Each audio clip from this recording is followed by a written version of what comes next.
মাঝে মাঝে সব কিছু থেকেও মনে হয় কিছুই নেই, তাই না? এই যে প্রতিদিন চেনা মানুষের ভিড়ে হাসি মুখে ঘুরে বেড়ায়, দিন শেষে নিজের ঘরে ফিরলে চারপাশের চারটে দেওয়াল যেন আমাকে একাকিত্বের এক অদ্ভুত গোরস্থানে বন্দি করে ফেলে। কেউ খোঁজ নেয় না ভেতরের ভাঙাচূড়াটার। খোঁজ তো আপনিও নেননি, আপনি শুধু নিজের একাকিত্বের দেওয়ালটাই দেখলেন। কিন্তু সেই দেওয়ালের চারপাশে অন্য একটা মন যে প্রতিনিয়ত আপনার একটুখানি সময়ের জন্য চাতক পাখির মতো চেয়ে বসেছিল, তা তো কোনোদিন খেয়াল করলেন না।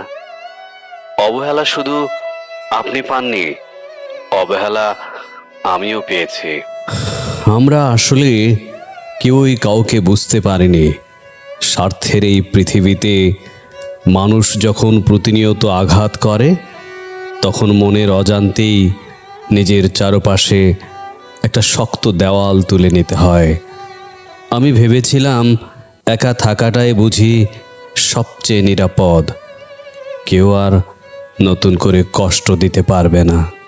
কিন্তু একা থাকা তো জীবন নয়। জীবন মানে তো সুখ দুঃখ ভাগ করে নেওয়া।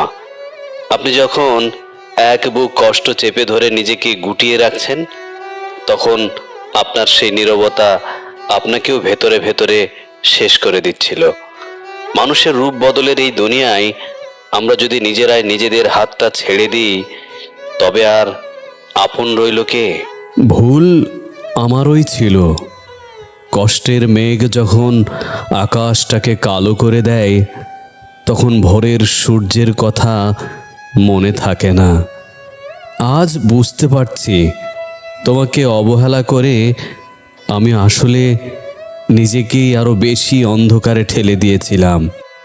অতীতকে আঁকড়ে ধরে বসে থাকলে তো আর অন্ধকার কাটবে না। যারা আমাদের ছেড়ে গেছে, যারা আমাদের সরলতাকে সস্তা ভেবে আঘাত করেছে, তাদের জন্য কেঁদে নিজের চোখের জলকে আর সস্তা করার কোনো মানে হয় না। ঠিক বলেছ। এবার এবার তবে ঘুরে দাঁড়ানোর পালা। অতীতকে পাথর বানিয়ে আমরা আর ডুবে মরব না, বরং ওটাকেই সাফল্যের সিঁড়ি বানাবো। যারা আমাদের ভাঙতে চেয়েছিল, তাদের এবার আমাদের হাসি মুখটা দেখানোর সময় এসেছে। হ্যাঁ, এবার এবার হাতটা শক্ত করে ধরুন, মাথা উঁচু করুন। আমাদের এই যৌথ লড়াই হবে আমাদের সবচেয়ে বড় শক্তি। আমরা হারতে আসিনি, আমরা আমরা জিততে এসেছি। আমাদের নীরবতাই হোক এবার আমাদের সবচেয়ে বড় উত্তর। আমরা আবার বাঁচব নিজেদের শর্তে, নিজেদের গল্পে।